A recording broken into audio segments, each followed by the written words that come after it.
Well, having just done a little feature on that Ambassador on the right, I was going to walk away and go look for a couple other cars I've seen here, but I'm like, I better film this because frankly, I think I've only ever filmed one other of these Mustang 2s. This one's a 78. They made them from 74 to 78, so they didn't make them long because they just weren't very good cars, unfortunately. I'm sure it's a better car with a V8. Probably has a V8 in it. You know, a 302. So even the 6-cylinders were good. They're good powertrains, good transmissions, but Jesus, even the automatic transmissions could be even deadly if they were left running and put in park for too long. They could just jump into reverse, apparently. But look at this friggin' paint on it, man. It almost looks like it's the original paint. It's all worn out and everything. But I don't think so, because this looks like a repaint on it. Because it's not a Ford color, I'll tell you right now, but I love it. It's just typical old car repaint type of color, you know? That's very original. That's probably what the color the inside looked like before. Actually, I was in Trois-Rivières a couple of months ago, and I filmed one of these guys, but it was a Cobra. And the Cobra had the fastback roof on it, and for sure was a V8. Look at this weirdness. It's freaking weird. It's got, why does it have like two two pipes on the exhaust? Man, that's weird. Okay, that's an old ass exhaust maybe.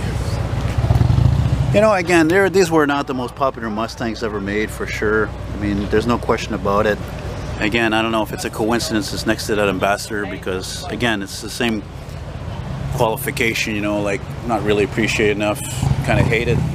Ramblers generally were not very good cars compared to the big three, and these weren't very good cars. But again, any car that's not a great quality is great if it survives. It's still here, it still exists, you know. Yeah, look at that. It's got the floor shifter.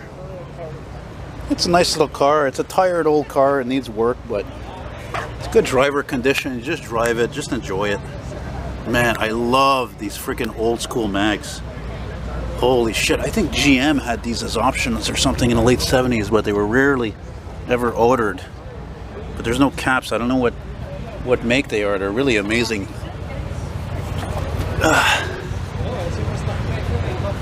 They got the Mustang cap on it. Man, that's really cool. Really neat. Well, that's really cool to see. And it's funny because, again, I like that blue, but it makes the car stand out. Who knows, it could have been white before. I got a feeling it was repainted like 30 years ago, I would imagine. So again, it's cool it survived, you know. It's not just not a car you ever see. There's tons of old vintage Mustangs out there from like the beginning, like 65 all the way to 73, but when they shrank these down, they were not as well made. And again, they were smaller and they had no power, and they're just a product of their time. You know, Ford was still able to sell tons of LTDs and Mercury Marquis and all these, you know, Ford Granadas when the Granada came out, but these cars, they sold a lot, but not as, I don't think as many as before. Maybe I'm wrong. They weren't bad looking cars. If it was a bad looking car, maybe I wouldn't have filmed it, eh? Anyway, thanks for watching. Bye bye.